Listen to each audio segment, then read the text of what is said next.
네, 투자해내는 시간으로 이어가 보도록 하겠습니다. 오늘 우리 시장 역시나 트럼프 시즌2를 맞이하기 위한 준비를 하고 있는데요. 남은 오후장 시장에서 핫한 이슈들, 종목별로 저희가 어떤 투자 전략이 필요할지 두 분 통해서 인사이트 얻어보도록 할게요. 유창희 본부장, 변영인 대표 두 분 통해서 이야기 나눠보도록 하겠습니다. 특히나 오늘 또 변영인 대표님이 새롭게 저희 투자해놓은 시간에 합류를 하게 되셔서 좋은 인사이트 많이 부탁드리도록 할게요. 네, 그럼 먼저 트럼프 시즌2를 맞이하기 위해서 우리 시장은 어떤 반응을 보이고 있을까요? 먼저 외환 시장이 반응을 했습니다. 지금 장중에 1,400원대를 터치하기도 했는데요. 어제도 저희가 투자해놓은 시간에서 이 고환율에 대한 부담이 없을까요? 일시적으로 우리 시장 좀 조정받지 않을까요? 라는 이야기를 들어봤습니다. 먼저 유창희 본부장님. 네. 고환율에 따른 우리 국내 증시 영향 당분간 어떻게 좀 대응을 해봐야 될까요? 뭐 예를 들어서 환율이 지금 1,400 오늘 1,404원까지 갔었어요. 장중에는. 근데 이게 만약에 1,500원을 간다. 그러면은 외국인들 입장에서는 그만큼 그냥 주식을 가지고 있는데 환율이 1,500원 가는 순간 또 손해를 자동적으로 볼 수밖에 없는 부분들이거든요. 그렇기 때문에 주식을 매도할 수 있는 부정적인 이슈가 될 수 있겠습니다만은 글쎄요. 1,500원 간다라고 보기보다는 여기서 제한된 흐름들 다시 1,370원 아래로 좀 빠질 수 있다라는 전 생각을 좀 하고 있기 때문에 지금 1,400원을 찍었다고 해서 외국인들의 어떤 급격한 이탈은 없을 것 같다 생각하고 있습니다. 그리고 또 환율의 상승이 사실은 미 국채금리하고 연관성도 전 높다 생각하고 있어요. 어찌되었든 어저께 장중에 4.5% 10년물 기준으로까지 상승을 했었고 지금은 조금 내려와 있는데 내일 이제 우리나라 시간 새벽에 FOMC 결정이 있는 거 아니겠습니까? 그래서 여기에 따라서 또 국채금리가 조금 안정세를 띈다라면 미국 국채금리가 그러면 환율도 조금 안정세를 띌 수 있지 않을까 생각을 좀 하고 있습니다. 그래서 뭐 관세라든지 뭐 다른 부분들로 인해서 달러가 좀 강세로 갈 수 있다라는 전망은 좀 있습니다만은 저는 그것은 아직은 이제 뭐 집권한 건 아니지 않습니까? 당선인 신분인 것이지 내년 1월 21일인가요? 그때 이제 그 백악관에 들어가기 전까지는 일단은 여기서 뭐 엄청나게 오른다라고 보기보다는 제한된 흐름 그러면서 어떤 정책이라든지 어떤 발언에 따라서 어떤 변동성을 좀 대비하는 게 맞지 않나 판단하고 있습니다. 네, 일시적으로는 원달러 환율이 조금 더 상승할 수는 있겠지만 그래도 상방이 조금 막혀있는 제한적인 흐름은 이어질 수 있을 것 같다라는 이야기 나눠봤습니다. 그리고 간밤 미국 증시에서 특징된 종목이 있었습니다. 바로 마이크론과 인텔, GM, 포드였는데요. 트럼프가 자국 우선주의를 강조하면서 미국의 전통 반도체 자동차 기업인 이 종목들이 또 시장에서 주목을 받았습니다. 트럼프가 계속 자국 기업을 밀어준다면 우리 국내 반도체와 자동차 산업에도 좀 큰 영향을 미칠 것 같습니다. 변영인 대표님, 네. 반도체와 자동차는 우리나라의 또 수출 주력 품목 중 하나잖아요. 네. 트럼프가 집권을 한다면 분명히 영향을 미칠 것 같은데 어떻게 좀 대비 전략을 세워봐야 될까요? 우선 반도체 산업의 가장 큰 노이즈는 칩스법에 관련된 이 발언이 있었는데 이전에 TSMC에 관련된 보조금에 대해서 트럼프가 날선 비판을 좀 했던 이력들이 좀 있었고 이게 해당돼서는 칩스법에 대한 수정 또는 이제 폐지에 관련된 우려감들이 좀 남아 있지만 원칙적으로는 사실 뭐 폐지는 좀 불가하지 않겠나라는 전망들이 좀 우세하지 않습니다. 지금 이 부분은 뭐 인텔의 경우에도 인텔이나 뭐 마이크론의 경우에도 이제 보조금을 좀 받고 있다는 점에 대한 차이가 있기 때문에 해당되는 보조 금액이 일부 좀 축소될 수 있는 여력들은 좀 있겠지만 대체적으로 이 부분이 전반적인 어떤 리스크 요인으로 좀 작용하기보다는 사실 뭐 사이클 우려감들이 반도체 섹터의 영향이 좀 더 크다는 관점에 대한 차이가 좀 있을 수 있고요. 두 번째는 중국의 이 견제 부분들이 바이든 행정부에 이어서 좀 더 강화될 수 있는 측면들을 좀 고려를 해야 될 것 같은데 여기서는 오히려 중국의 견제 수위가 좀 높아질수록 해당되는 반사수의 기대감을 우리가 좀 노려볼 수 있는 포인트는 있지만 저 우려스러운 부분들은 최근에 이 주요국 동맹국들로 하여금 중국에 관련된 어떤 제재 부분들을 동참하는 그런 압력들이 좀 더 강화된다면 이 반도체 장비주 내지는 소재주의 경우에 중국향 비중에 관련된 영향들은 어느 정도 좀 예상될 수 있는 노이즈가 좀 있을 수 있다. 이 부분은 좀 우려스러운 부분이지만 아직 확정된 부분들은 아니기 때문에 조금 더 좀 주목해 볼 필요가 있고요. 자동차 부분은 미국 정책 기대감 안에서는 사실 이 자동차 섹터가 미국 안에서는 굉장히 좀 수혜로 좀 예상되는 그런 기대 요인도 좀 있지만 국내의 경우 오늘 뭐 현대차, 기아가 좀 조정을 받고 있는 그런 부분들은 보편적 관세에 관련된 우려감들 특히나 해리스가 좀 주장했던 표적 관세가 중국을 좀 타깃으로 했다면 보편적 관세는 수출 비중이 높은 국가들을 좀 대상으로 한다는 점에서는 우리나라에도 좀 일부분에 대한 영향들, 여기에는 판가에 관련된 어떤 영향들 때문에 자동차 판매량이 일시적인 어떤 뭐 정체를 좀 보인다든가 수익성이 좀 더 악화될 수 있는 요인들에 대한 어떤 우려감들은 일부 좀 반영되고 있지만 중장기 영향은 좀 제한적이다라고 좀 볼 수 있기 때문에 뭐 반도체 섹터라든가 뭐 좀 자동차주의 경우에는 오히려 조정을 좀 매수의 기회로 좀 활용할 수 있지 않을까라고 좀 판단해 보겠습니다. 네, 그래서 그런지 저는 오늘 사실 뭐 삼성전자나 SK하이닉스나 현대차가 좀 조정을 받을 줄 알았거든요. 근데 지금 외국인의 수급이 들어오면서 상승하고 있습니다. 유창희 본부장님, 이 삼성전자 비롯해서 뭐 이런 반도체 기업들 그리고 자동차 기업들 전망은 어떻게 또 바라보고 계실까요? 사실은 뭐 지금 딱 뭔가 이렇다 저렇다 답을 못 내려요. 못 내리는데 과거의 사례를 만약에 빗대어서 말씀드린다면 트럼프가 지난 1기 정권에서 했었던 것 중에 하나가 세탁기 관련돼서 관세를 엄청 높였습니다. 그런데 그러면서 이제 그때 전망이 그럼 미국 회사들이 더 수혜를 입고 다른 국가인 우리 LG라든지 삼성은 엄청나게 피해를 입을 거라 생각을 했는데 점유율이 더 높아졌어요. 오히려 미국의 월풀인가요? 회사는 매각 당하기도 했고요. 그것을 할 수 있었던 게 뭐냐면 그럼 우리가 미국에서 짓겠다. 미국에서 만들겠다 하면서 오히려 삼성하고 LG의 점유율이 더 높아진 사례가 있거든요. 그렇기 때문에 반도체라든지 뭐 자동차 뭐 이런 부분들에 대해서 보호무역주의를 당연히 하겠죠. 하는데 한다고 해서 우리나라 기업이 만약에 거기에 적절하게 대응을 한다라면 충분히 오히려 저는 기회가 될 수 있다 생각 좀 하고 있어요. 지금도 상당 부분 이제 미국향 차량들은 미국에서 많이 만들려고 하고 있고 혹은 가까운 뭐 멕시코라든지 여기서 만들려고 하고 있죠. 우리나라에서 예전처럼 만들어서 보내거나 중국에서 만들어서 보내진 않는 그 물량은 많이 줄어 있다라는 것이죠.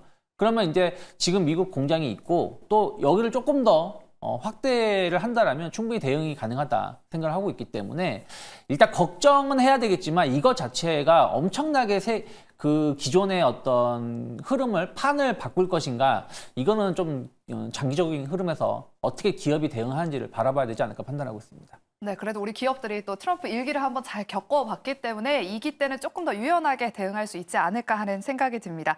이어서 또 제약 바이오 섹터에 대한 투자 전략도 한번 들어보도록 할게요. 미국 돼서 누가 되든 수혜를 입을 섹터 중 하나로 제약 바이오가 꼽혔는데 오늘 좀 조정세를 받고 있습니다. 변영희 대표님, 네. 오늘 이렇게 빠지고 있을 때 제약 바이오 종목들 담아보는 전략 유효할까요? 지금 학회들이 열리고 있거든요. 네, 전 결론적으로 좀 유효하다고 좀 말씀드리고 싶은데 일단 이 제약바이오 섹터의 수급이 위축되는 부분들은 이전에 뭐 대선 이전에 뭐 트럼프 트레이딩 효과로 인한 일시적인 수급 정책 부분인데 사실 이 재정 확대 정책들이 보편화되는 부분들 확장되는 기조를 보면 금리 인하가 아니라 금리 상방에 관련된 압력이 높아질 수 있다라는 좀 우려감들이 좀 반영이 되면서 금리 인하의 속도가 좀 지연될 수 있고 또는 금리가 동결될 수 있는 가능성들이 있다라는 우려감들이 일부 좀 반영이 됐지만 명확하게는 지금 이 금리 인하 기조가 이미 좀 시작된 점을 우리가 좀 기억을 해야 될 것 같고요. 지금 트럼프 행정부에서도 이 헬스케어에 관련된 육성 정책들 아직 뭐 보편화된 어떤 정책들을 좀 활성화시키지 못했지만 취임 이후에 정책들이 좀 현실화되는 과정에서 오히려 좀 수혜가 될 수 있는 부분들 좀 주목을 해볼 필요가 있고 중요한 건 생물보안법인데 지금 상원 본회의 그리고 대통령의 최종 승인 절차가 좀 남아있는 상태. 만약에 이 바이든 행정부에서 이 생물보안법에 관련된 최종 승인이 좀 완료가 된다면 또는 완료되지 못한다고 하더라도 트럼프 행정부에서 좀 마무리될 수 있는 가능성들은 매우 높다라고 좀 볼 수 있는데 오늘 뭐 나왔던 전체적인 어떤 공약 기조를 봤을 때는 제네릭 의약품에 관련돼서는 악재로 좀 작용될 수 있는 약가의 인하에 관련된 정책들은 불확실성으로 좀 작용될 수 있는 부분도 있지만 반대로 오히려 바이오 시밀러 이 업종의 경우에는 수혜로 좀 예상될 수 있는 부분은 여기에 대해서는 중국에 대한 압박이 커지면 커질수록 상대적으로 국내 CDMO사에 대한 이 수주 연동 내지는 이원화 과정에서에 관한 수주 확장성들은 2026년도부터 좀 주목해볼 포인트이기 때문에 오히려 성과 관점에서는 뭐 CDMO사들의 경우에는 오히려 뭐 조정을 저는 뭐 적극적인 매수의 기회로 좀 활용할 수 있다라고 좀 말씀드리겠습니다. 네, 바이오 시밀러 관련 종목들은 지금 적극적으로 매수해보자라는 의견 들어봤습니다. 그리고 또 트럼프 하면 러우 전쟁을 내가 종식시키겠다 이렇게 호언장담을 한 바가 있어서 저희가 또 이야기 나눠보도록 할게요. 본부장님, 네. 오늘 우리 시장도 재건주와 건설기계 섹터 쪽으로 수급이 또 들어왔습니다. 상승이 좀 지속될 수 있을까요? 어저께 많이 올랐었죠. 뭐 재건주들이 뭐 진짜 큰 HD 현대건설기계도 15% 이상 상승을 했었고, 뭐 약간 중소기업들은 뭐 상한가를 가기도 했습니다. 근데 이제 러우 전쟁이 끝났는데 이게 이제 어떻게 끝난지가 중요하죠. 그러니까 휴전 협상을 하는 것이냐, 아니면 웃어서 죄송합니다만은 그냥 뭐 지원 안 해가지고 우크라이나가 그냥 포기하게끔 할 것이냐, 뭐 방식은 아직 정해진 건 없는 것 같아요. 하지만 어쨌든 이제 러우 전쟁이 좀 빨리 조기에 끝난다라면 어떤 재건에 대한 어떤 기대감들을 가져갈 수 있다 생각을 좀 하고 있어요. 근데 아직 이것도 정해진 건 없다 생각을 좀 하고 있어요. 그래서 어저께 많이 올라왔던 기업들이 오늘 좀 조정을 받고 있는데, 만약에 여기서 추가적인 좀 조정이 나온다라면 저는 기술적으로 충분히 매수해 볼 수 있다 생각하고 있습니다. 왜냐하면 재건의 어떤 기대감이 이제 예전에는 언젠가 되겠지 하는 분위기였더라면 지금은 늦어도 내년 상반기는 되지 않을까? 상반기면 뭔가가 얘기가 나오지 않을까라는 어떤 기간이 좀 정해져 있을 수 있기 때문에, 그런 측면에서 본다라면 좀 조정이 나왔을 때 한번 트레이딩 관점에서 좀 접근은 가능하지만, 길게 봤을 때는 이게 수혜를 있을지 여부는 좀 봐야 되지 않을까 판단하고 있습니다. 네, 그럼 지금 미국 대선에서 이제 트럼프가 대통령을 당선이 됐다면 우리 국내 증시에서는 오늘 뭐 거의 국내 증시의 대통령 거의 일론 머스크가 지금 주도하고 있는 것 같습니다. 먼저 저희 우주항공 테마부터 여쭤보도록 할게요. 머스크가 트럼프에 올인한 만큼 향후 트럼프 정부 기간에 걸림돌이 되어온 규제 정책이 완화되지 않을까 하는 기대감이 있는 상황인데요. 머스크 하면 제일 떠오르는 이미지가 화성으로 가자, 이거 화성이거든요. 그래서 우주항공 네. 테마가 또 시장에서 주목받고 있는 것 같은데, 대표님, 우주항공 관련 종목 지금도 시세 내고 있습니다. 추가 상승 기대해봐도 될까요? 네.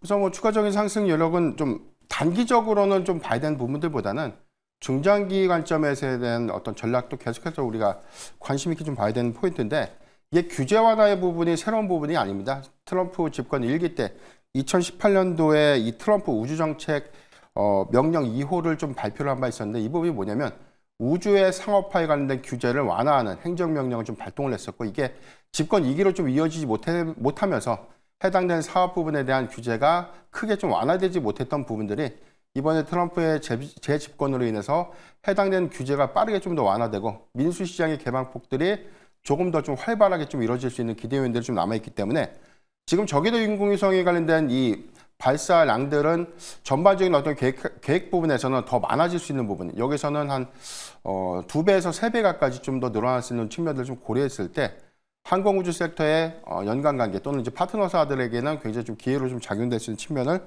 고려를 좀 해야 될 것 같고, 특히나 저궤도 인공위성의 부분은 스타링크에 관련된 확장성, 이 부분에 대한 상용화 내지는 서비스에 관련된 확장을 좀 예고했던 일론 머스크에 관련된 기조를 좀 우리가 감안했을 때는 저궤도 인공위성에 관련된 유입량, 그리고 발사될 수 있는 어떤 양들은 계속해서 좀 증가될 수 있는 요인들.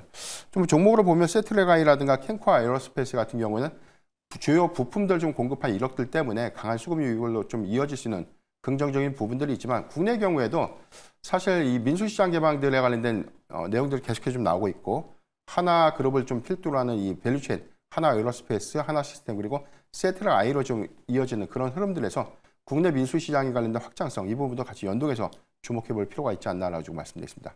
네, 우주항공 테마도 또 시장의 확장성에 한번 기대를 해보도록 하겠습니다. 그리고 오늘 우주항공 테마와 더불어서 완전 자율주행 관련 종목들도 움직이고 있고요.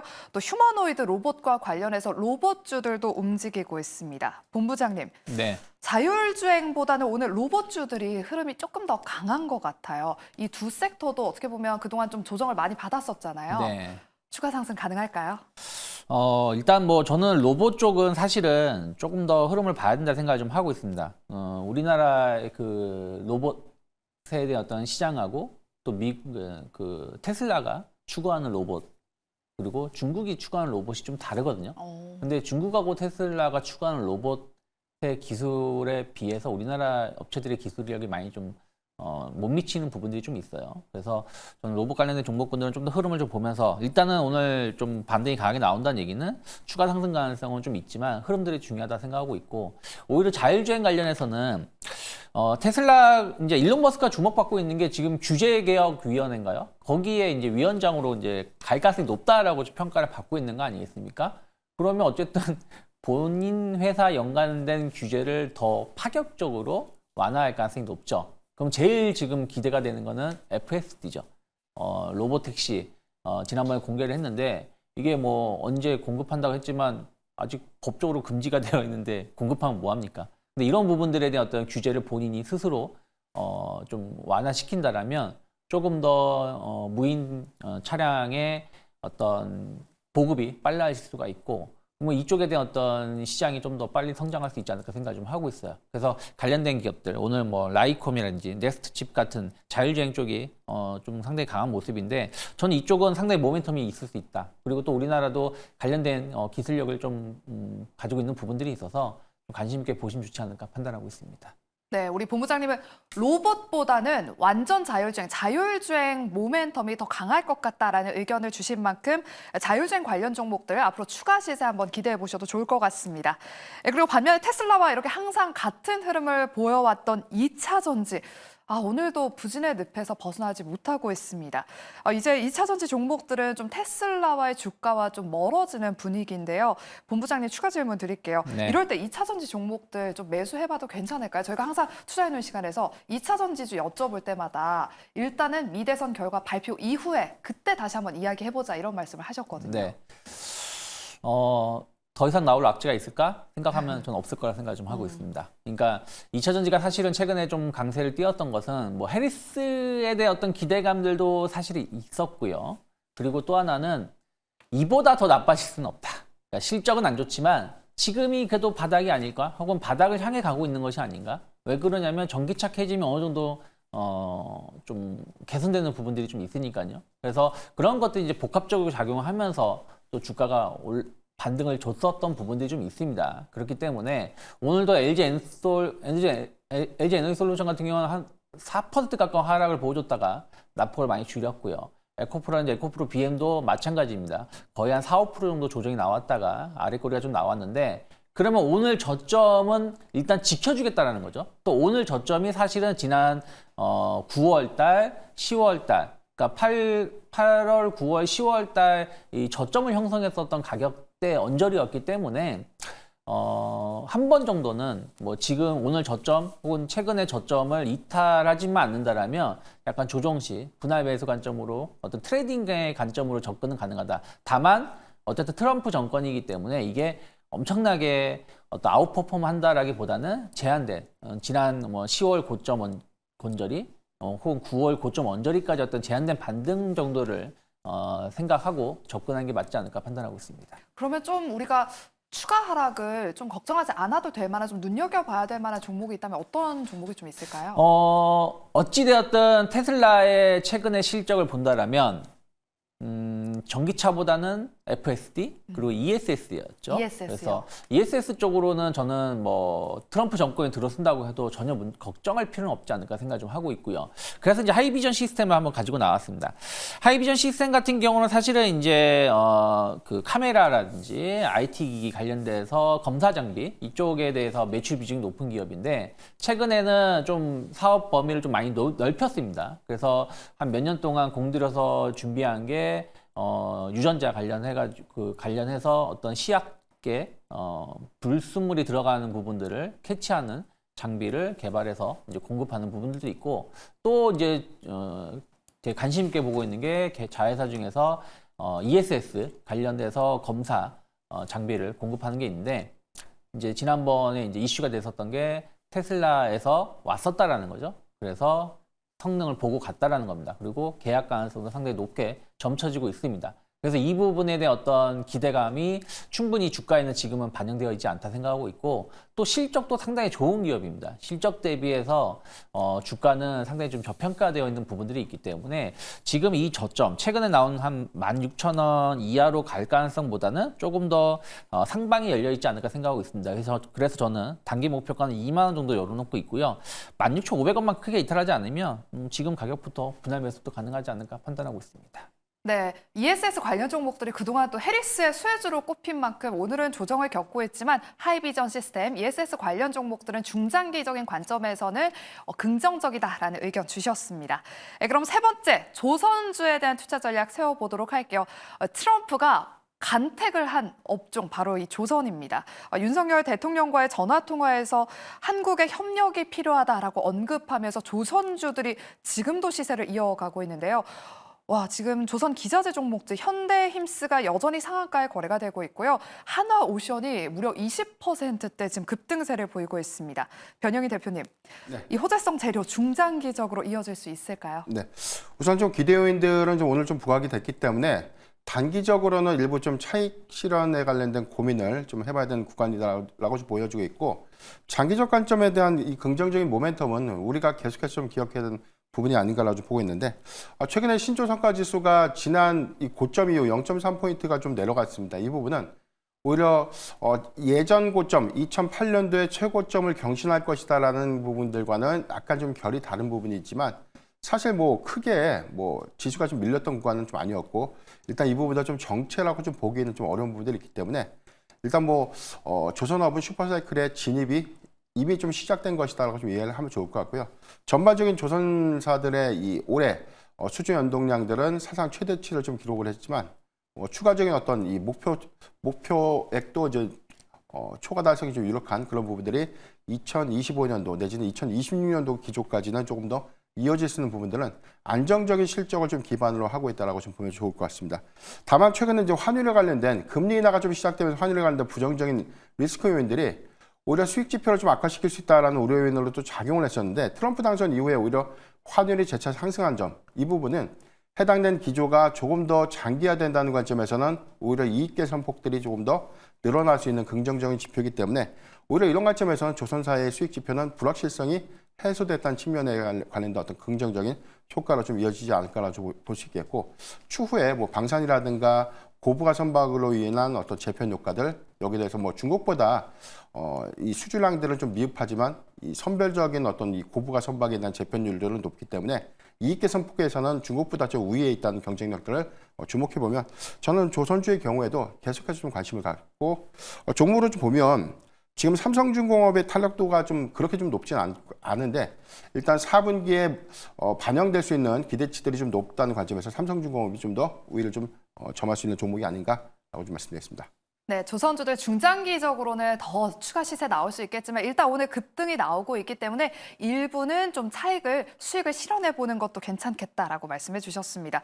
그리고 오늘 또 대왕고래 프로젝트 관련 종목들이 또 움직이고 있어서 한번 여쭤보도록 할게요.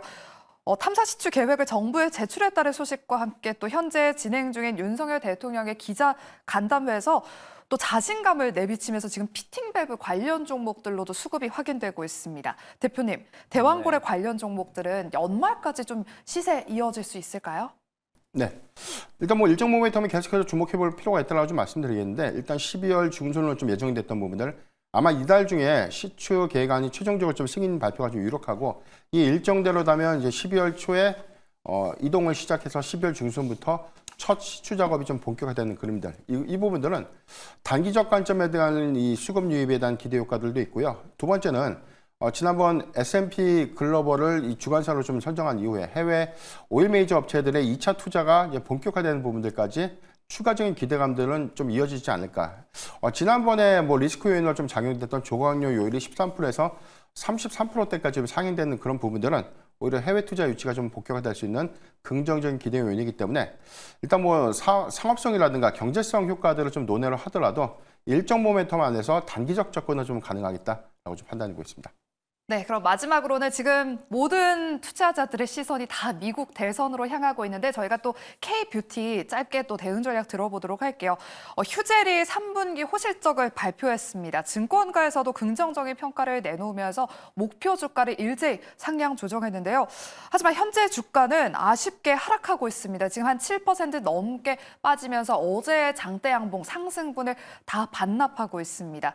본부장님, 휴젤 그동안 숫자로 이 톡신 수출이 숫자로 또 증명이 됐어요. 네. 그동안 뭐 톡신 이런 종목들, 보톡스 관련 종목들 보자라고 이야기가 나왔는데 지금은 그 주가 선반영된 걸까요?